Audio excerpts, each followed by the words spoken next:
2019년 최대의 관심이 무엇일까요? 아마 경제적인 그런 문제일 것입니다. 그동안 이 경제적 부를 가져온 이 자유진영, 자유주의는 세 번의 큰 위기가 있었습니다. 첫 번째 위기는 제국주의의 도전이었습니다. 그렇지만 자유주의가 승리했습니다. 두 번째 위기는 파시즘의 도전이었습니다. 자유주의가 승리했습니다. 그리고 세 번째 커다란 위기를 맞이했는데 바로 공산주의의 도전을 받은 겁니다. 그렇지만 자유주의가 그 공산주의도 이겼습니다. 그래서 자유주의는 이타적이고 상생의 자유주의였습니다.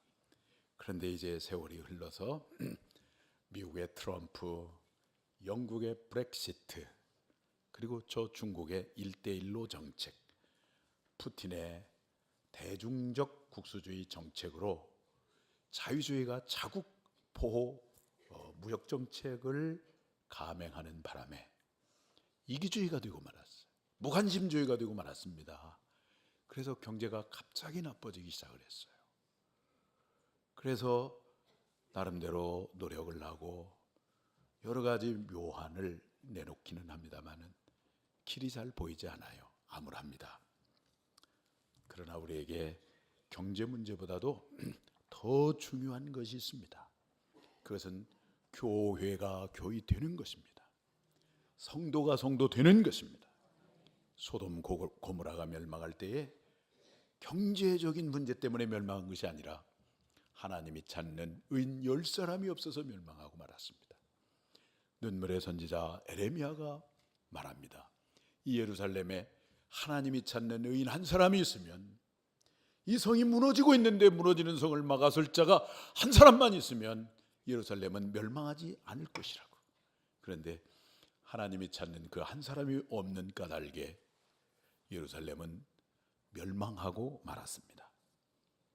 그렇기 때문에 새해를 맞이하면서 오늘 우리 한국 교회가 바로 서고, 특별히 우리 완산교회가 건강한 교회가 되어서 하나님 앞에 바로 서고, 그 교회를 구성하고 있는 여러분 한 분 한 분이 하나님 앞에 바로 서면 하나님은 다시 우리 한국과 그리고 여러분들에게 큰 복을 베풀어 주실 줄로 믿습니다.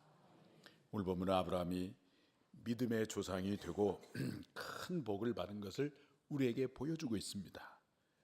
그것은 한마디로 말하면 아브라함이 하나님 앞에 온전하였기 때문입니다. 아브라함이 하나님 앞에 온전했는지 무엇을 알 수 있느냐?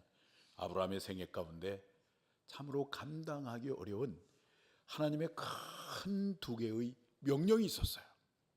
그런데 그 명령에 순종했습니다. 하나님 앞에 온전했기 때문에 순종한 거예요. 그 순종한 까닭에 아브라함이 믿음의 조상이 되고 복의 근원이 되는 놀라운 축복을 받게 된 것입니다. 그러면 아브라함은 어떤 명령에 순종해서 복을 받았는가? 첫째는 떠나라는 명령입니다. 떠나라는 명령. 오늘 창세기 12장 1절 말씀을 다 같이 한번 보겠습니다. 시작. 여호와께서 아브라함에게 이르시되 너는 너의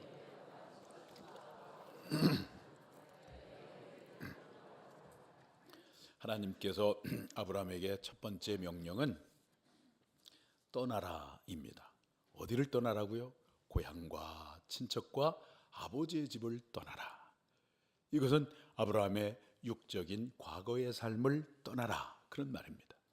고향과 친척과 아비 집을 떠나라 라고 하는 이 명령을 받을 때 아브라함의 나이가 얼마였습니까?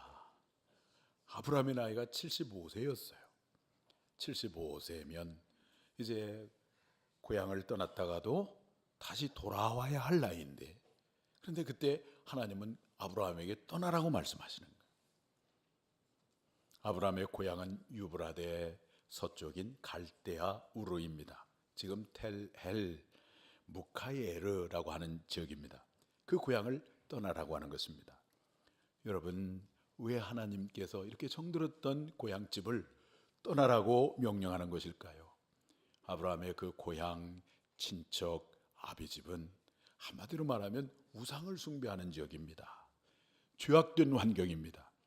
그러니 고향과 친척 아비 집을 떠나라고 하는 말은 이제 아브라함이 과거에 죄악된 삶, 과거의 모든 삶을 청산하라라고 하는 말씀입니다. 하나님은 2019년 이 새해가 여러분 모두에게 복된 한 해가 되기를 원하십니다. 왜 그럴까요? 하나님의 영광을 위하여, 하나님의 이름을 위하여 그렇습니다. 교회적으로, 가정적으로, 사업적으로 여러분들이 다 복을 받고 여러분의 자녀들도 다 복을 누리게 되기를 원하세요. 그런데 그러기 위해서는 반드시 우리가 해야 할 일이 있는데 바로 떠나야 한다는 것입니다. 무엇을 떠나야 할까요? 과거의 죄악을 떠나야 합니다. 불순종을 떠나야 합니다. 탐욕을 떠나야 합니다. 불평을 떠나야 합니다. 세상적인 정욕을 떠나야 합니다. 다시 말하면 하나님을 섬기는 데 방해가 되는 모든 죄악을 다 떠나야 합니다. 에베소 4장 22절에 사도 바울이 말씀하십니다. 한번 읽어봅니다. 너희는 육의 욕심을 따라 썩어져가는 구습을 따르는 옛사람을 벗어버리고, 이 썩어져가는 구습, 옛사람의 속성을 다 버려야 합니다. 버릴 것을 버리지 아니하고는 하나님이 예비하신 복을 받을 수가 없어요. 끊을 것 끊지 아니하고 떠날 것 떠나지 아니하고는 하나님께서 오늘 여러분에게 주시고자 하는 복을 받을 수가 없어요. 그래서 우리는 과감하게 이 썩어져가는 구습과 옛사람의 속성을 이 새해를 시작하면서 우리가 깨끗하게 정산하고 이 새해를 출발하시는 그런 여러분들이 되시기를 바랍니다. 아브라함은 떠나라 하는 명령에 어떻게 했습니까? 히브리서 기사가 히브리서 11장 8절에 이렇게 말씀하십니다. 읽어볼까요? 믿음으로 아브라함은 부르심을 받았을 때 순종하여 장래의 유업으로 받을 땅에 나아갈새 갈 바를 알지 못하고 나아갔으며. 아브라함이 어떻게 떠나갔다고요? 갈 바를 알지 못하고 떠나갔어요. 그 가라고 하는 그 땅, 그 가나안 땅이 인구가 얼마나 되며 먹을 것은 얼마나 있으며 온도는 얼마나 되고 이런 거 전혀 알지 못했어요. 그 알고 떠나간 것이 아니에요. 갈 바를 알지 못하였으나 무엇으로 떠나갔습니까? 가라고 하신 그 말씀에 믿음으로 떠나갔어요. 믿음으로. 우리도 믿음으로 오늘 새해를 출발하면서 새 속적인 사람을 떠나시기를 축복합니다. 제가 아는 어느 집사님 사업을 하시는 분인데요, 사업이 힘들고 어려우면 이분이 하는 걸 가만히 보니까 어떻게 하느냐면은 사람 만나는 걸 다 차단해버려. 하루 종일 사람을 안 만나. 우리가 어렵고 힘들면 누구를 만납니까? 보통은 사람을 만나서 도와달라고 그러고 막 그러잖아요. 이분 이상하게 사람 만나서 다 차단해버리고 사무실에 5시간이고 10시간이고 앉아서 기도만 하고 있어요. 그러면 하나님이 길을 열어주셔요. 지혜를 주셔요. 우리도 마찬가지예요. 세속적인 사람들 떠나야 됩니다. 죄악을 떠나는 것입니다. 잘못된 습관도 떠나고 방탕과 탐욕도 떠나고, 그래야만 우리가 하나님께서 우리에게 주시려고 하는 복을 담을 수 있는 깨끗한 그릇이 될 수가 있어요. 노아가 그랬잖아요. 노아 시대에 얼마나 많은 사람이 노아를 비웃었어요.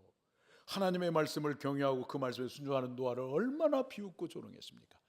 그렇지만 노아는 끊을 것 끊고 버릴 것 버리고 떠날 것을 떠나고 하나님을 경외하며 말씀에 순종했더니 온 인류가 물로 심판을 받을 때 노아와 그의 가족은 구원을 받아서 노아가 중시조가 되는 축복의 주인공이 되지 않았습니까? 2019년을 맞이하면서 우리 모두가 하나님께서 예비하신 큰 복을 누리기 위해서는 과거의 죄악과 육신적인 삶을 떠나는 그런 저와 여러분이 되기를 바랍니다. 새해를 시작하면서 아브라함의 복을 받고 누리기 위해서 우리가 순종할 명령이 있는데, 첫째는 떠나라는 명령입니다. 둘째는 들이나는 명령이에요. 22장 창세기 22장 2절 말씀을 다 같이 보겠습니다. 시작. 여호와께서 이르시되 내 아들 내 사랑하는 독자 이삭을 데리고 모리아 땅으로 가서 내가 너에게 일러준 한 산 거기서 그를 번제로 드리라. 하나님께서 아브라함에 주신 두 번째 명령은 첫 번째 명령보다 훨씬 어려운 명령이에요. 독자 이삭을 드리라는 거예요. 하나님께서 그의 나이 75세에 고향과 친척과 아비 집을 떠나라 이렇게 명령한 다음에 아브라함에게 약속을 내주셨어요. 내가 너로 큰 민족을 이루고 내 이름이 창대하게 되고 복이 되게 해주겠다. 그러면서 너를 축복하는 자를 내가 축복하고 너를 저주하는 자를 내가 저주하겠으며 땅의 모든 족속이 너로 말미암아 복을 얻게 해주겠다. 이렇게 약속을 해주셨어요. 아브라함이 그 명령에 순종해서 약속의 땅인 가나안 땅에 도착해서 10년을 살고 또 10년을 살고, 그리고 5년이 지난 25년 되었을 때 하나님께서 약속한 아들 이삭을 그에게 주었습니다. 그러니까 얼마나 귀하겠어요.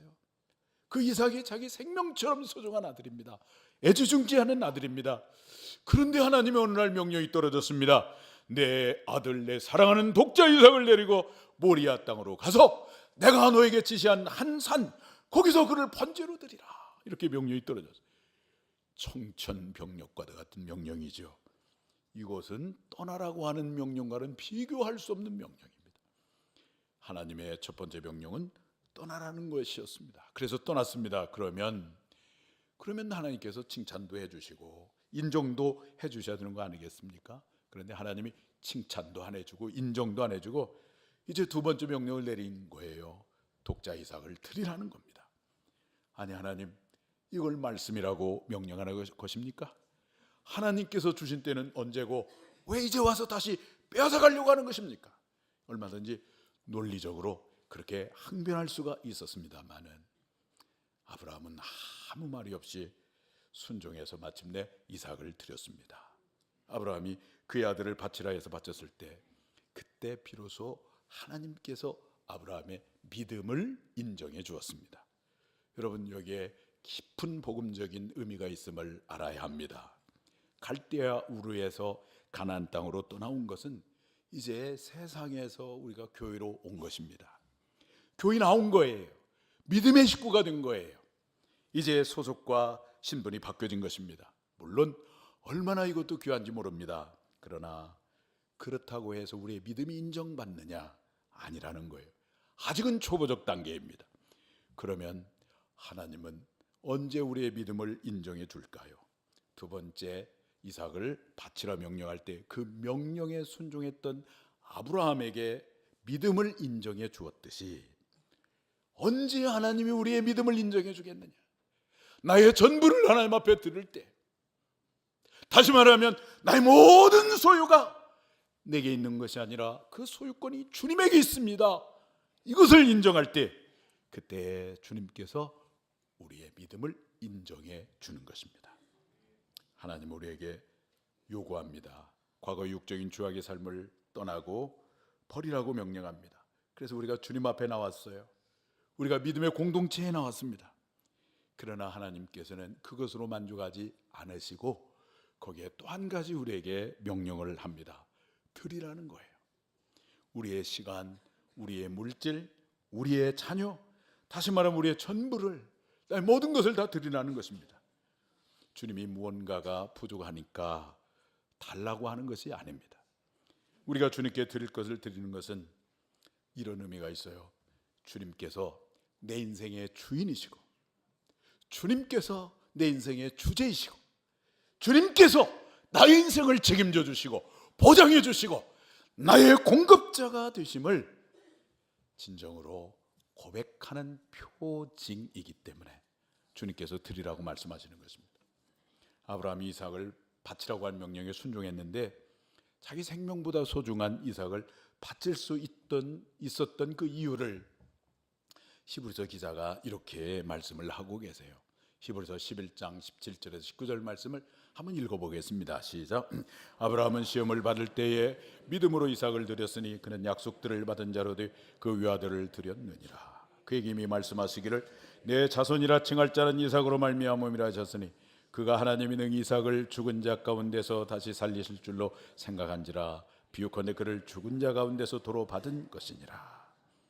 아브라함이 이삭을 바칠 때 죽은 자 가운데서 다시 살리실 줄을 믿고 바쳤다는 거예요. 그렇잖아요.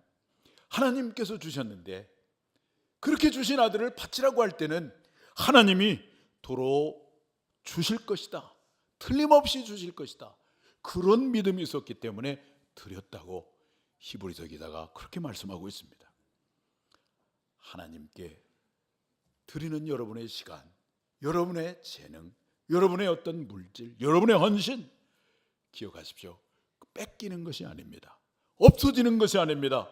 그렇게 드림으로 하나님께로부터 여러분의 믿음이 인정받을 뿐만 아니라 드린 것과는 상상할 수 없는 차원이 다른 것으로 몇 배로 하나님께서 여러분 갚아주시고 또 하늘의 상급으로 갚아주실 줄로 믿습니다. 오늘도 여러분들이 그런 믿음이 있었잖아요. 그런 믿음이 있기 때문에 오늘 이 시간 주님 앞에 나와서 드리고 물질도 드리고 봉사도 드리고 그렇게 하고 있지 않습니까?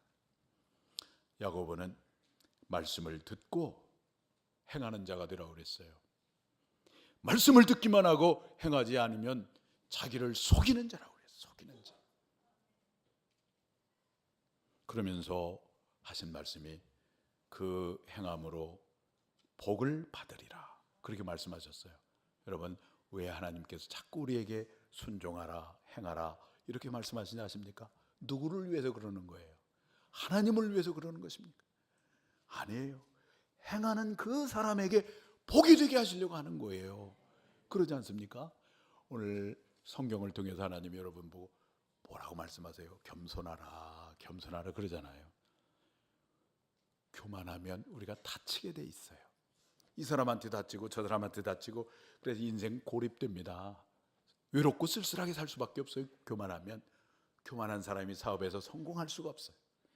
교만한 사람이 보험 세일즈맨 하면 절대로 성공할 수가 없어요. 그러니까 겸손하라고 말씀하시는 거예요.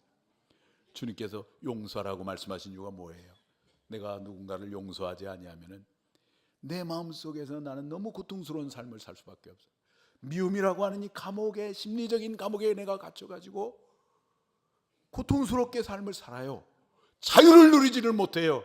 그러니까 용서하라 이렇게 말씀하시는 거예요. 전부 다 나를 위해서 말씀하시는 거예요. 그 행하는 일에 복을 받으리라. 내가 복되라고 내가 잘되라고 주께서 말씀하시는 것입니다. 우리 청년들이 이제 얼마 후에 단기 선교를 떠나는데 물론 교회에서 약간의 보조를 해줍니다마는 비행값이 하도 높아가지고 우리 청년들이 많은 희생을 해야 돼요.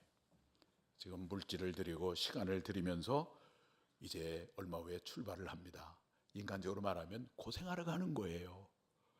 앙코르와트 가지 말라고 그랬어요. 그 가면 은혜 다 까먹는다고 그랬어요. 그래서 안 가겠다고 그랬어요. 그렇지만 그 주님이 주신 명령이기 때문에 소중한 시간과 물질을 드리면서 가는 것입니다. 그래서 제 마음에 기대하는 것이 있어요. 그 행하는 일에 순종하는 일에 하나님께서 복을 주시리라. 엄청난 복을 주실 것을 저는 기대하고 있습니다. 제가 가르쳤던 청년 하나가 몽골에 단기 선교를 같이 갔다 왔어요. 같이 갔다 오고 나서 저를 찾아왔어요. 목사님, 제가 지금 다니는 학교를 이제 그만두기로 결심했습니다. 아니 이놈아, 단기 선교를 갔으면 공부를 더 열심히 하지 왜 하던 공부를 그만두려고 그러니? 그랬더니 제가 단기 선교를 가는 동안에 인생을 어떻게 살아야 될 것인지 삶의 목적을 발견했습니다. 그 목적을 이루기 위해서 이제 내가 다시 공부를 해서 내가 원하는 그 과를 가기 위해서 그만두게 되었다고. 그리고 열심히 공부해가지고 자기가 원하는 과에 가지고 지금 얼마나 멋지고 아름답게 인생을 사는지 몰라요. 행하는 일에 복을 받으리라. 드린 것과 상상할 수 없는 복을 주시는 거예요, 하나님께서. 제가 아는 집사님 딸이 초등학교를 졸업하고 중학교에 들어갔는데 적응을 못해요. 요즘 말로 왕따를 당하는 거예요. 그래서 학교 중퇴를 해버렸어요. 이 아이를 어떻게 할까 고민하고 기도하다가 선교사님 한 분을 만났어요. 그 선교사님이 필리핀에 기독학교를 만들고 그 필리핀 아이들을 이렇게 섬기는 선교사님이시거든요. 근데 거기에 같이 합류해서 살았습니다. 필리핀 아이들을 돕고 아주 열악한 환경에서 가난한 나라에서 이렇게 살고 기도하고 선교하고 성경 공부하고 이렇게 살았는데 6개월이 지난 다음에 이제 한국에 돌아왔는데 돌아와서 보니까 이 아이가 철이 확 들었어요. 내가 그동안에 얼마나 행복하게 살았는지 몰랐다. 내가 얼마나 잘 살았는지 이제서 내가 깨달았다고. 그래서 철이 확 들었어요. 그러면서 검정고시를 보더니 합격을 하고 저 전라북도 완주에 있는 그 사람들이 조금 부러워하는 대안학교가 있어요. 새로 시작하는 그 세인고등학교에 들어갔어요. 들어가지고 어머니와 대화가 될 정도로 굉장히 인격적으로 영적으로 성숙해진 딸이 되었습니다. 행하는 일에 복을 받는 거예요. 드리라고 하는 명령, 쉽지 않은 명령입니다. 그렇지만 그것을 기쁨으로 순종하여 드릴 때 하나님은 그때 믿음을 인정해 주시고 우리가 순종하는 것, 우리가 드리는 것과는 비교할 수 없는 놀라운 복을 우리에게 주시는 것입니다. 새해를 맞이하면서 주님께서 주시는 명령, 떠나라, 드리라 하는 이 명령에 순종함으로 여러분 모두가 하나님 앞에 인정받으시고 하나님이 예비하신 큰 복을 받는 새해가 되기를 주의 이름으로 축복합니다. 자, 그러면 우리가 떠나라고 할 때 떠나고 드리라고 할 때 드리면 어떤 복을 받고 누리게 되겠습니까? 오늘 세 번째 말씀을 세 번째 보겠어요. 차지하리라. 세 번째 차지하리라. 자막이 안 나오니까 따라서 한번 해봅시다. 차지하리라. 그래도 안 나오네요. 오늘 창세기 22장 17절 말씀 이제 나오네. 창세기 22장 17절 한번 보겠습니다. 시작. 내가 너희에게 큰 복을 주고 내 씨가 크게 번성하여 하늘의 별과 같고 바닷가의 모래와 같게 하리니 내 씨가 내 대적의 성문을 차지하리라 그랬죠. 여기 보니까 차지하리라 이런 말씀이죠. 대적의 성문을 차지하리라. 고대 근동 지역에서 전쟁이 벌어질 때 최후 승리하는 군대가 이제 그 적군의 고지를 점령하게 됩니다. 그걸 바로 그 성문을 차지한다 그 말이에요. 그런데 내시가 차지한다. 내시는 자손을 말하는데 자손이 대적의 성문을 차지한다고 하는 말은 후손이 번성할 뿐만 아니라 강한 민족이 될 것임을 말씀해 주고 있는 것입니다. 아브라함은 이삭을 바치라고 해서 그 명령에 순종을 해서 아침 일찍 일어나서 그 사흘길을 갑니다. 저 모리아 산까지 이제 가는데 사흘길이 걸렸어요. 그리고 제단을 쌓고 이제 칼을 쫙 뽑아가지고 번제는 죽여서 불로 태워서 바치는 것이거든요. 그래서 아브라함을 탁 치려고 하는 순간에 하나님의 사자가 탁 나타나서 손을 대지 말아라. 그게 아무 일도 하지 말아라. 그러면서 하신 유명한 말씀이 있어요. 창세기 22장 12절 말씀이에요. 한번 읽어봅니다. 시작. 네가 내 아들 내 독자까지도 내게 아끼지 아니하였으니 내가 이제야 네가 하나님을 경외하는 줄을 알았노라. 독자 이삭을 바치라고 하니까 그것을 순종하는 믿음, 그것이 바로 하나님을 경외하는 거예요. 경외. 오늘 우리 시대의 문제는 뭐냐면 경외심이 없어져 버렸어요. 아담이 타락한 이유는 뭐냐면 말씀에 대한 경외심이 없으니까 하와가 선악과를 따먹으라고 그러니까 따먹고 마는 거예요. 말씀을 그냥 간단하게 무시해 버려요. 이게 뭐냐면 경외하는 것이 부족해서 그래요. 우리 사랑하는 여러분, 저와 여러분이 하나님을 경외하는 믿음이 회복되기를 축복합니다. 근데 이렇게 아들을 바치라고 해서 순종했더니 네가 이제야 비로소 여호와를 경외하는 줄을 알았노라. 그리고서 봤더니 저 수풀에 순양이 걸려 있어요. 그래서 이삭 대신에 아브라함이 순양을 번제로 드렸습니다. 그런 다음에 하나님께서 엄청난 축복을 주셨어요. 그 축복을 이제 하나님이 미리 예언을 했거든요. 그게 창세기 12장 16절에서 18절에 나오는 말씀인데 한번 읽어보겠습니다. 시작. 이르시되 여호와께서 이르시기를 내가 나를 가리켜 맹세하노니 네가 이같이 행하여 내 아들 내 독자도 아끼지 아니하였은즉 내가 너에게 큰 복을 주고 내 씨가 크게 번성하여 하늘의 별과 같고 바닷가의 모래와 같게 하리니 내 씨가 그 대적의 성문을 차지하리라. 또 내 씨로 말미암아 천하 만민이 복을 받으리니 이는 내가 나의 말을 준행하였음이니라 하셨다 하니라. 첫째는 씨가 번성하는 축복을 주셨어. 하늘의 별처럼 바닷가의 모래알처럼. 그래서 아브라함이 이삭을 낳고 이삭은 또 누구를 낳았나요? 야곱을 낳고 야곱은 또 누구를 낳았나요? 12아들을 낳고 그 12아들이 번성해서 이스라엘 민족을 이루고 그 씨가 이렇게 번성하는 축복이 이루어졌어요. 떠나라고 할 때 떠나고 드리라고 할 때 드렸던 아브라함에게 이 약속이 이루어졌어요. 또한 전쟁에서 이기는 축복을 받았습니다. 대적의 문을 차지하리라. 네가 전쟁하면 내가 이기게 해주겠다. 그 약속입니다. 실제로 창세기 14장에 보면 아브라함이 전쟁을 하는 장면을 소개하고 있습니다. 자기 조카가 그 소돔에 살고 있는데 이 소돔 나라가 그돌라오멜의 연합군 네 나라의 그 연합군과 전쟁을 하게 생겼는데 그 소돔 나라가 멸망하면 그 안에 갇혀 있는 롯도 죽임을 당하거든요. 그래서 아브라함이 부랴부랴 자기 집에서 길리고 길려온 사병 318명을 이끌고 이제 이 연합군과 전쟁을 합니다.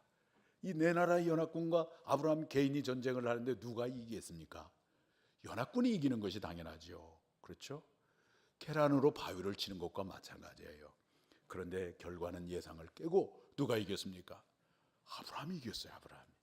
이 전쟁을 하고 이제 승리를 하고 이제 돌아오면 고대 근동 지역에서는 이제 개선하는 군인을 왕이나 최고의 사령관이 이렇게 맞이해주고 축복을 해줍니다. 근데 전쟁에서 승리하고 돌아오는 이 아브라함을 창세기에 보니까 누가 맞이해주고 있습니까? 멜기세덱이라고 하는 제사장이 맞이해주고 있어요. 그 멜기세덱이 뭘 가지고 맞이해주냐면은 떡과 포도주를 주면서 돌아오는 아브라함을 크게 축복해 줍니다. 이때까지만 해도 아브라함은 목에 힘이 잔뜩 들어갔어요. 야, 나의 똑똑함으로, 나의 탁월함으로, 나의 어떠함으로 내가 전쟁을 이겼어. 그래서 목에 힘이 잔뜩 들어갔어요. 자기 자신에 대한 확신이 너무너무 강했어요. 그런데 멜기세덱이 그 다음에 하는 말씀에 겸손해졌어요. 뭐라고 말씀을 했냐면 창세기 14장 20절 말씀을 한번 보겠습니다. 시작. 너희 대적을 내 손에 붙이신 지극히 높으신 하나님을 찬송할지로다 하매 아브라함이 그 얻은 것에서 10분의 1을 멜기세덱에게 주었더라. 뭐라고 말씀하십니까? 너희 대적을 네 손에 붙이신 지극히 높으신 하나님을 찬송하라, 이렇게 말씀하시는 거예요. 이 말을 듣고 승리의 비밀을 깨달았어요. 아, 내가 전쟁에서 이긴 것은 나의 똑똑함 때문에 이긴 것도 아니고 나의 탁월함 때문에 이긴 것도 아니고 나의 지혜로움 때문에 이긴 것이 아니라 전능하신 하나님이 나와 함께 하셨기에 이겼구나 하는 사실을 깨닫고 아브라함이 즉시 한 일이 있었죠. 뭘 했습니까? 그 전리품의 10분의 1을 하나님 앞에 드렸어. 11조의 기원이 여기 있는 거예요. 그래서 11조라고 하는 뭐냐면 주님께서 내 인생의 주제가 되시고 나를 책임져 주시는 분이시고 나의 공급자가 되심을, 이게 물질로 고백하는 신앙의 고백입니다. 그래서 이 아브라함이 대적의 문을 차지하게 되므로 그 가나안 땅을 유업으로 받고 누리게 된 것입니다. 세 번째 축복은 뭐냐면 천하만민이 복을 받는 축복을 주죠. 천하만민이 복을 받으리라 그랬어요. 이 약속이야말로 아브라함이 받은 축복 중에 최고의 축복입니다. 복을 얻은 천하만민은 누구를 의미합니까? 아브라함의 씨로 오신 예수 그리스도를 믿음으로 구원받은 하나님의 모든 백성들을 의미합니다. 할렐루야. 그래서 우리 혈통적으로 우리는 아브라함과 상관없는 사람이지만 영적으로는 우리가 아브라함의 자손인 거예요. 어마어마하게 복을 받았어요. 갈라디아 3장 7절에 그런즉 믿음으로 말미암은 자들은 아브라함의 자손인 줄 알지어다, 이렇게 말씀하고 있잖아요. 누군가가 여러분으로 말미암아서 예수를 믿고 신앙생활을 잘하고 있다고 합시다. 그럼 주일날 와가지고 그분을 봤어요. 그러면 여러분이 기뻐할까요? 슬퍼할까요? 기뻐하겠죠. 얼마나 기뻐하겠어요. 저 같은 사람도 이렇게 우리 집 성도님이 목사님, 우리 아버님이 돌아가시려고 하는데 병원에 와서 기도해 주시고 이렇게 임종 예배를 드려주면 좋겠습니다. 그런데 이제 보니까 예수 안 믿는 분이세요. 그럼 복음을 전한다. 복음을 전하고 입으로 시인하게 하고 제가 기도해주고, 그런 후에 이제 이분이 세상을 돌아가셨어요. 장례를 치르고 나면 제 마음속에 이상한 기쁨이 있어요. 아, 저분이 그래도 내가 부족하지만 나를 통해서 예수 믿고 그 영혼이 구원받았구나, 이 생각이 드니까 막 어마어마한 이 기쁨이 내 마음에 밀려온단 말이에요. 한 사람만 나를 통해서 구원받아도 이렇게 기쁨이 큰데 아브라함은 천하만민이 복을 받는 축복을 받았다는 것입니다. 얼마나 큰 복입니까?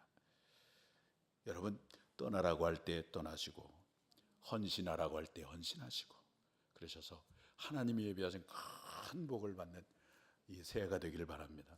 특별히 여러분의 자녀들이 복을 받게 되기를 축복합니다.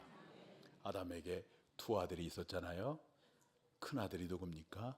가인이고 둘째 아들은 아벨인데 그 가인이 아벨을 죽였어요. 그래서 이 하나님께서 아벨을 대신해서 어떤 아들을 낳아 주셨습니까? 셋이라고 하는 아들을 낳아 주셨어요. 근데 순종했던 이 아벨, 그리고 그의 후예는 성경에 그대로 기록되어지고 거기에서 아브라함이 나오고 거기에서 다윗이 나오고 거기에서 예수 그리스도가 나왔잖아요. 그런데 불순종했던 가인은요, 그의 후손이 이 종적을 감춰버렸습니다. 불행한 가문이 되어버렸어요. 오늘 2019년 새해를 맞이해서 떠나라 할 때 떠나버려야 할 것 떠나십시오. 끊어버릴 것 끊어버리십시오. 그리고 드리라고 할 때 주님께서 내 인생의 주제가 되시고 공급자가 되심을 믿으시고 주님의 주권을 인정하시고 우리의 소중한 시간, 물질, 재능 주님 앞에 드림으로 차지하리라 하신 하나님의 약속대로 대적의 문을 이기시고 하나님이 예비하신 큰 복을 받고 누리고 그 주님을 증거하는 여러분들이 되시기를 주님의 이름으로 축원합니다.